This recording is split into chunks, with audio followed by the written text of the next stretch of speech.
अगर आप high speed में जा रहे हो, मान लो अराउंड 100 या उसके ऊपर, मुझे बहुत इसमें इशू आए वाइल ऑफ रोडिंग। बजाज ने बनाया है, ट्रायम्फ ने नहीं बनाया है। पुणे से प्रयागराज 3700 किलोमीटर का ट्रिप। कुछ कॉमन क्वेश्चंस आते हैं मेरे कमेंट बॉक्स में। So hello guys, welcome to my YouTube channel the roaming roads. So आज हम आ गए हैं आपके लिए एक मोस्ट एवेटेड वीडियो लेके, ट्रायम्फ स्पीड T4 का ओनरशिप रिव्यू। ओके, तो ये मेरे साइड में ट्रायम्फ स्पीड T4 खड़ी है और इसके ओनर आज हमारे साथ मौजूद हैं। और ये स्पेशल वीडियो होने वाला है दोस्तों, एंड तक देखिएगा, लास्ट तक बने रहिएगा, क्योंकि ये जो ओनर है इन्होंने प्रयागराज का ट्रिप किया हुआ है। पुणे से प्रयागराज गए थे ये स्पीड T4 पे, और इनका कैसा एक्सपीरियंस रहा, क्या क्या इनको परेशानियां आई इस गाड़ी को लेके, और क्या क्या अच्छी बातें लगी इस गाड़ी में। हमारे साथ ओनर मौजूद हैं तरुण। सो वेलकम तरुण। सो ये है ओनर स्पीड T4 के। सो तरुण, आप हमें सबसे पहले बता दीजिए कि आपने ये गाड़ी कब ली और कितने में ली, और इस गाड़ी को लेने से पहले आपने किन किन गाड़ियों का टेस्ट राइड लिया था, और आपने ये वाली गाड़ी क्यों ली। तो मैंने ये बाइक परचेज़ करी थी BU भंडारी पाषाण से। This cost me around 2.5 lakhs on road, including all the insurance and everything, document charges and everything. तो इससे पहले मैंने ड्यूक 250 चलाई थी, टेस्ट राइड की थी, एंड ऑलमोस्ट मैंने बुक भी कर दी थी। But then my friend suggested to go for Triumph and just have a ride. जब ये बाइक मैंने देखी, the look instantly appealed me, the modern classic retro look this bike has. And इसके बाद जब मैंने राइड ली तो the throttle response, the torque, I felt that जो इसका पिकअप है, that was amazing. So instantly that was my decision कि हाँ लूँगा तो Triumph he. But then there was confusion between speed 400 और स्पीड T4। सो या I finally purchase the T4। तो स्पीड 400 आपने नहीं लिया, स्पीड T4 लिया, तो आप इसका कुछ रीज़न था कि आपने स्पीड T4 लिया और स्पीड 400 को इग्नोर किया। मैंने पूरा एक दिन इस पे रिसर्च किया कि why I should choose speed T4 over speed 400, because the price का जो डिफरेंस था वो ऑलमोस्ट अराउंड 45-50,000 था। एंड जब मैंने कंपेयर किया साइड बाय साइड, तो जो चीज़ें एक्स्ट्रा थी स्पीड 400 में, that didn't make any sense to me comparing the price difference जो 50,000 के आसपास कॉस्ट कर रहा था। सो द सस्पेंशन, या उसके बाद USD सस्पेंशन है स्पीड 400 में, but then again tuning same है दोनों की, तो इतना डिफरेंस फील नहीं होता। एंड उसके साथ कुछ कुछ चीज़ें हैं जो इसमें मिस आउट होती है, जैसे कि ट्रैक्शन कंट्रोल इसमें नहीं है। बट वही है, मेरा इतना टेरेन में ड्राइविंग नहीं है, राइडिंग नहीं है। रेनिंग सीजन में इतना राइड नहीं करता मैं, तो that didn't make sense to me. और उसके बाद सिटी के लिए T4 is a much better bike, because although दोनों का इंजन 398cc है, बट इसकी ट्यूनिंग काफ़ी डिफरेंट है फॉर सिटी। तो इसके जो लोअर RPM में जो इसका टॉर्क रिस्पॉन्स है, या गियर शिफ्टिंग इसमें बेसिकली कम करनी पड़ती है इन city. So this was a very obvious choice for me, speed T4। सो तरुण, हमें बता दीजिए कि आपने अभी तक कितनी सर्विस कराई है इसकी, और आपको सर्विस कॉस्ट कितना पड़ा, कोई स्पेयर पार्ट वगैरह चेंज हुआ था या नहीं, तो टोटल आपको मेंटेनेंस कॉस्ट कितना पड़ गया अभी तक। अभी तक इसकी एक सर्विस हुई है। आफ्टर 1 month इसका पहला शेड्यूल रहता है फॉर फर्स्ट सर्विसिंग, एंड उसका कॉस्ट अराउंड मुझे 2300 आया था without the spare parts. And इसमें जो स्पेयर पार्ट मैंने चेंज किया है, that is just the number plate frame, जो पीछे वाला टूट गया था मेरा, तो उसका कॉस्ट अराउंड 400-500 आया था। उसके अलावा I didn't change anything because everything is going good. आपको बाइक लेने के बाद कुछ इस गाड़ी में नेगेटिव लगे, तो आप हमें बता दीजिए कि इसके नेगेटिव्स क्या क्या हैं और क्या क्या चीज़ें अच्छी चीज़ें हैं। बाइक चलाने के बाद आपको कैसा लगा। तो पॉजिटिव्स, बिकॉज उसी के लिए बाइक ली थी मैंने, तो पॉजिटिव यही है कि इसका टॉर्क काफ़ी अच्छा है, तो वो पिकअप फील होता है जो मैंने पहले भी मेंशन किया। बट अगेन अगर आप हाई स्पीड में जा रहे हो, मान लो अराउंड 100 या उसके ऊपर, तो you feel the vibrations. And speed 400 में भी कहीं ना कहीं वाइब्रेशंस है, बट थोड़े ऊपर आते हैं, 120 के बाद ऐसे करके आते हैं, तो इसमें 100 के बाद you start to feel the vibrations. And इसका suspension, the rear suspension is very stiff. मुझे बहुत इसमें इशू आए वाइल ऑफ रोडिंग, थोड़े से भी अगर बम्पी रोड आ जाए तो आई फील द जर्क्स, इतने अच्छे से ट्यून नहीं है इसके पीछे वाले सस्पेंशन। एंड ऑल्सो जो पीछे वाले ब्रेक्स हैं, द रियर ब्रेक्स, उनका रिस्पॉन्स भी it's rubbish, it's not good. Front brakes are okay, I can live with it, but जो पीछे वाले ब्रेक हैं दैट आर रबिश। पुणे से प्रयागराज 3700 किलोमीटर का ट्रिप, इनका एक्सपीरियंस कैसा था इस लॉन्ग राइड का। 3700 किलोमीटर का एक्सपीरियंस इनका कैसा था, कितने ब्रेक्स इन्होंने लिए बीच बीच में, और गाड़ी ने कैसा परफॉर्म किया, माइलेज कितना मिला, और ड्यूरिंग दिस ट्रिप इस गाड़ी ने इनको कुछ परेशान किया या नहीं किया? तो प्रयागराज का एक्सपीरियंस तरुण हमें बता दीजिए। तो एक्सपीरियंस काफ़ी अच्छा था, कुछ मेजर इशू नहीं आया in the whole trip. The bike completely felt like me and bike are the same thing, मतलब कोई कहीं पे भी ऐसा इशू नहीं आया कि कहीं पे लैग हो रहा है या कुछ इशू आया, मेजर वैसा कुछ भी नहीं था। एंड थोड़ा जर्नी के बारे में एक्सप्लेन कर देता हूँ मैंने कहाँ से स्टार्ट किया, कहाँ ख़त्म किया। तो फर्स्ट मैंने पुणे से स्टार्ट किया, then I went directly to Ujjain, वहाँ पे स्टे किया एक दिन। दैन उज्जैन के बाद मैं अयोध्या गया, अयोध्या में एक दिन स्टे किया, फिर अयोध्या के बाद प्रयागराज गया फॉर महाकुंभ, एंड उसके बाद बनारस गया, और फिर बनारस से वापस बैक टू होम पुणे। तो this complete trip was around 3700 kilometres. इस दौरान मुझे माइलेज जो मिला था that was around 30 on highways. In cities it's mostly around 23-25, उससे ज़्यादा नहीं मिलता सिटीज़ में। जो ये पूरी ट्रिप थी, अगर एक स्ट्रेच में करो तो दैट्स वेरी एग्जॉस्टिंग। तो हमने क्या किया, आवर स्ट्रेटेजी वाज टू हर 100 किलोमीटर्स में या 1 आवर में हम लोग को ब्रेक लेना है। आफ्टर अबाउट एन आवर हम लोग 10-15 मिनट का ब्रेक लेते थे just to refresh and relax, and उसके बाद फिर मूव ऑन। ये स्ट्रेटेजी रही है, तो इससे थकान भी ज़्यादा नहीं महसूस हुई। एंड हाईवे में इसका परफॉर्मेंस वाज लाइक मैं 147 तक लेके गया टॉप स्पीड, बट वो बहुत ही खींचने के बाद जाती है उतनी, एंड वाइब्रेशंस बहुत ज़्यादा फील होते हैं उस टाइम पे। तो क्रूजिंग स्पीड आप इसके अराउंड 100, 110 या मैक्सिमम 120 तक रख सकते हो, उसके ऊपर you will feel vibrations.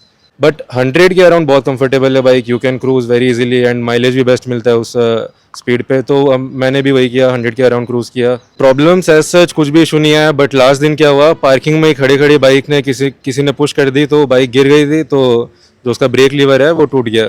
And उसके अलावा मैंने एंटिसिपेट किया था कि कुछ ना कुछ इश्यूज़ तो आएंगे रास्ते में, बिकॉज काफ़ी लंबी जर्नी थी, बट एक बार भी कुछ भी नहीं हुआ, ना पंचर हुआ, nothing nothing nothing, no issues.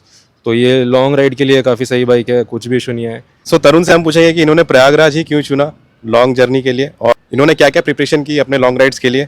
अगर आप लोग भी लॉन्ग राइड्स करना चाहते हैं तो तरुण से हम एक रिव्यू पूछ लेते हैं कि लॉन्ग जर्नी के लिए इन्होंने क्या क्या प्रिपरेशन की। फर्स्ट क्वेश्चन, प्रयागराज क्यों चूज़ किया?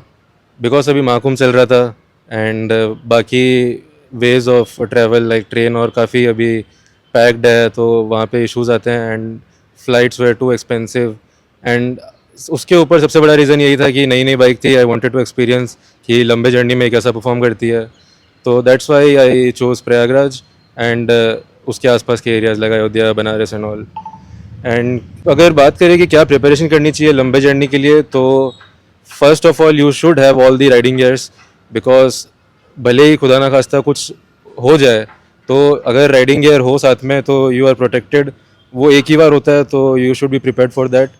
And like gloves, jacket, pants and helmet, these are compulsory stuff, तो वो हमेशा अपने साथ रखो, कैरी करो, एंड वेयर दोज। एंड उसके अलावा for the luggage I purchase one tell bag. मैंने टैंक बॉक्स नहीं लगाया, टेल बैग यूज़ करी मैंने, दैट वाज 70 लीटर्स, एंड उसमें मेरा सफिशिएंट था स्पेस फॉर 8 डे ट्रिप। सो वो था। And I also installed one tank bag जो कि अराउंड 12 लीटर्स का था, तो accessible stuff like phone, power bank, wires and gloves और एनीथिंग, उसके लिए मैं वो यूज़ करता था। इसके अलावा one phone holder for navigation, that is a must. इसके अलावा मैंने बाइक की मेंटेनेंस के लिए एक पंचर किट कैरी किया, and chain cleaner and chain loop की स्प्रे आती है, वो मैंने कैरी किया। एंड ये काफ़ी इंपॉर्टेंट पॉइंट है, सबको ये नोट में रखना चाहिए कि आफ्टर एवरी 300 और 500 किलोमीटर्स आपको चेन को लूप करना चाहिए, एंड क्लीनिंग अराउंड आप 3-4 बार लूप कर लो तो you should clean the chain. हमें ये बताइए कि आपने एक्सेसरीज कौन सी कंपनी की यूज़ की थी, ट्रायम्फ की यूज़ की थी या फिर थर्ड पार्टी यूज़ की थी, और आपको कितने में पड़ी वगैरह, उन सब का एक कॉस्ट बता दीजिए ताकि लोगों को भी ईजी हो जाए। तो एक्सेसरीज में मेरी मेनली वही 2 चीज़ थी, टेल बैग और एक टैंक बैग। तो जो टेल बैग थी वो थी वाया टेरा कंपनी से, अमेज़ोन से परचेज़ करी थी मैंने, 72 लीटर्स की थी वो, and the price is around 3700। And उसके अलावा जो टैंक बैग थी वो थी गार्जन गैलेक्सी की, वो 12 लीटर्स के अराउंड रहती है, वो the price is around 17 to 1800। And उसके अलावा जो मोबाइल होल्डर है दैट इज़ फ्रॉम बोबो, BMX4 समथिंग ऐसा ही कुछ है। कुछ कॉमन क्वेश्चंस आते हैं मेरे कमेंट बॉक्स में, तो उसके बारे में डिस्कस करेंगे, तरुण से पूछेंगे क्योंकि ये ओनर है। और सबसे बड़ा क्वेश्चन ये लोगों का कि टायर का ग्रिप अच्छा नहीं है, टायर अच्छे परफॉर्म नहीं करते, ऐसा क्वेश्चन आता है लोगों की तरफ से। तो क्या वाकई में इस बात में सच्चाई है? मुझे ऐसा कभी कुछ फील नहीं हुआ कि टायर में ग्रिप नहीं है या इसका टायर छोटा है, या मतलब वो आप तभी नोटिस कर पाओगे जब आप साइड बाय साइड कंपेयर करो, तो थोड़ा 1920 का फ़र्क दिखेगा आपको। लेकिन उसके अलावा अगर आप सिर्फ स्टैंड अलोन आप ये बाइक ओन करते हो, तो बाइक का ऐसे ये टायर्स में कुछ इशू नहीं है, मतलब ना ग्रिप में इशू है, ना साइज़ का इशू फील होगा, ऐसा कुछ भी नहीं है।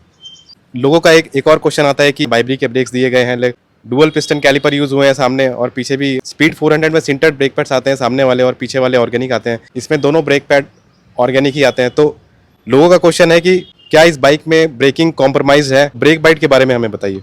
तो ब्रेक का एक्सपीरियंस मैंने पहले ही बताया, ब्रेकिंग एक्सपीरियंस जो फ्रंट वाले हैं दैट आर स्टिल मैनेजेबल, वो अच्छे हैं brakes, no doubt in that.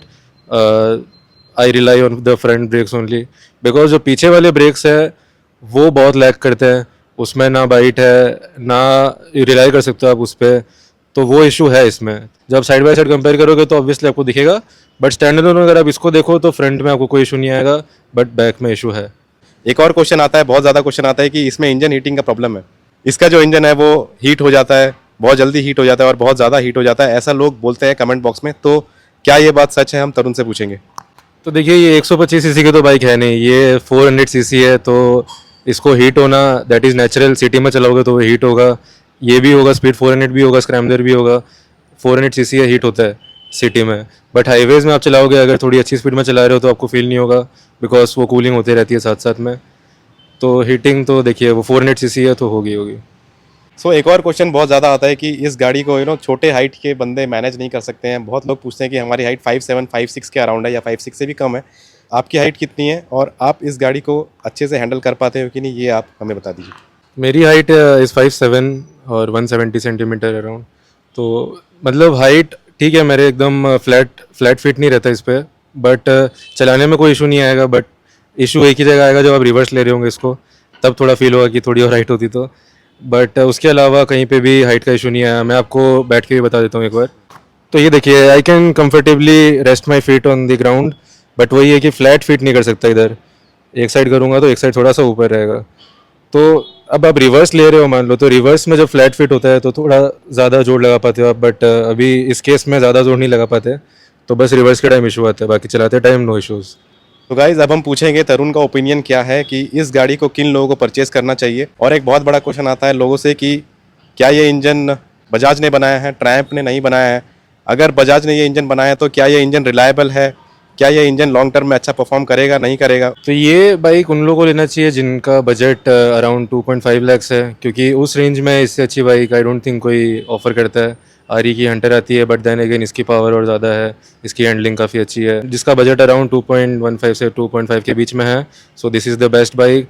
और स्पीड 400 ऑलरेडी बहुत अच्छी बाइक है, तो उसके कंपैरिजन में इसमें इतने डिफरेंसेस नहीं है, तो दिस मेक सेंस। एंड जिसको सिटी राइड ज़्यादा है वो ये बाइक ले सकते हैं, बिकॉज इसका गियर रेशियो वगैरह काफ़ी अच्छा है।